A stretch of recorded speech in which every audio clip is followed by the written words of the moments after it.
Imaginez un peu votre vélo électrique confisqué et détruit sur le champ. Non, ce n'est pas de la science-fiction, c'est la nouvelle politique, plutôt radicale, que l'Australie est en train de mettre en place contre les vélos électriques illégaux. On va décortiquer ça ensemble pour comprendre ce qui se passe. Confisqué et détruit. Voilà. Ces trois mots, c'est tout ce qui résume la nouvelle ligne du gouvernement australien. Fini les simples amendes ou les avertissements. Maintenant, la sanction est directe, finale, et elle fait évidemment beaucoup parler. En fait, tout part d'incidents qui se multiplient. Le genre de scène que rapporte ce piéton à Sydney. Vous marchez tranquillement et là, une silhouette silencieuse vous frôle à 50, voire 60 km/h. On pense à un scooter, mais non, c'est un vélo électrique. Et ce genre de rencontre, qui devient de plus en plus fréquente, a vraiment tiré la sonnette d'alarme. Alors, la question que tout le monde se pose est assez simple. Pourquoi une réponse aussi extrême? Pourquoi aller jusqu'à détruire un vélo qui coûte parfois des milliers d'euros au lieu de simplement verbaliser? Pour comprendre, il faut faire un petit retour en arrière. Il faut voir que pendant des années, dans les grandes villes comme Sydney ou Melbourne, c'était un peu le Far West sur les pistes cyclables. Des engins surpuissants partout qui opéraient dans une sorte de flou juridique. Sauf que maintenant, le shérif a décidé de siffler la fin de la récré. Et c'est justement là que le bât blesse. Pour bien saisir la logique derrière cette répression, il faut juste regarder ce que dit la loi. Et contrairement à ce qu'on pourrait croire, elle est en fait très très précise sur ce qu'est un vélo électrique et ce qui ne l'est pas.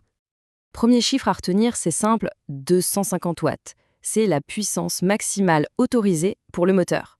Pour se faire une idée, 250 watts, c'est à peine la puissance d'un petit mixeur de cuisine. Donc on est loin, très loin, de quoi transformer un vélo en fusée. Deuxième chiffre, tout aussi important, 25 km/h. Au-delà de cette vitesse, l'assistance électrique doit obligatoirement se couper, net. Si le moteur continue de pousser, alors aux yeux de la loi, ce n'est plus un vélo. Ça bascule dans la catégorie des cyclomoteurs, voire des motos.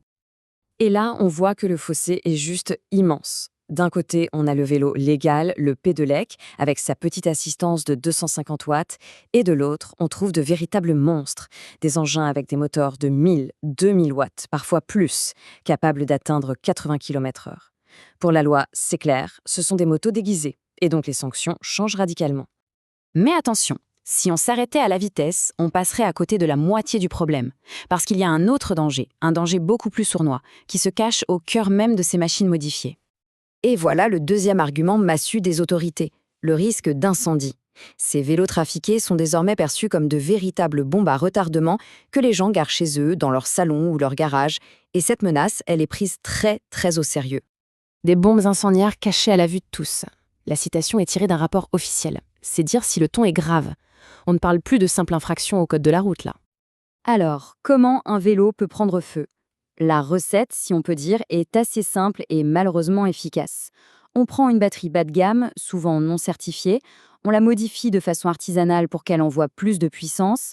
Résultat, elle est constamment sursollicitée, elle surchauffe et ça peut mener à un emballement thermique. C'est une réaction en chaîne explosive, un feu de batterie au lithium qui est quasiment impossible à éteindre avec des moyens conventionnels. Bon, on a compris que ces vélos sont rapides et potentiellement dangereux. Mais alors, qui sont les gens qui les utilisent? Et pourquoi prendre de tels risques, à la fois pour leur sécurité et pour leur portefeuille? La réponse, elle se trouve très souvent dans la gig economy, l'économie des petits boulots. Pour un livreur de repas, par exemple, la vitesse, ce n'est pas un choix pour le plaisir ou l'adrénaline. C'est une question de rentabilité. Chaque minute gagnée, c'est une livraison de plus et donc de l'argent en plus à la fin du mois. La logique, de leur point de vue, est implacable. Aller plus vite, ça veut dire faire plus de livraisons. Plus de livraisons, ça veut dire un meilleur revenu. Et pour ça, le vélo illégal et surpuissant, c'est l'outil de travail le plus efficace. Le drame, évidemment, c'est que quand cet outil est confisqué et détruit, c'est tout le gagne-pain qui part en fumée. Avant cette nouvelle politique, il y avait déjà des amendes, et elles pouvaient être très salées, jusqu'à 2000 $ australiens. Mais visiblement, ça n'a pas suffi à endiguer le phénomène. Le gouvernement a donc décidé de frapper beaucoup plus fort, en s'attaquant non plus seulement au portefeuille, mais directement à l'outil de travail. Et il ne faut pas s'y tromper, ce qui se passe en Australie est loin d'être un cas isolé.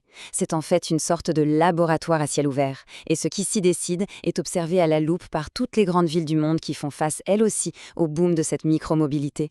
Une des clés pour comprendre pourquoi la situation est si tendue en Australie, c'est ce vide juridique.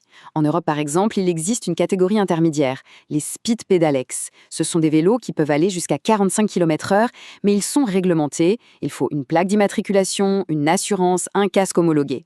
En Australie, c'est tout ou rien. Soit on est un vélo lent, soit on est une moto. Il n'y a pas d'entre-deux légal. Finalement, le message envoyé par les autorités australiennes est assez clair. La période de tolérance, un peu floue, où ces engins proliféraient de manière un peu anarchique, cette période-là semble bel et bien terminée. On entre dans une ère de contrôle beaucoup plus stricte. Au fond, cette expérience australienne, elle nous renvoie à une question fondamentale qui se pose dans toutes nos villes. Nos rues sont en pleine transformation. Alors, entre la sécurité des uns, l'innovation technologique et la nécessité économique des autres, qui doit fixer les nouvelles règles du jeu? Le débat, lui, est loin d'être terminé.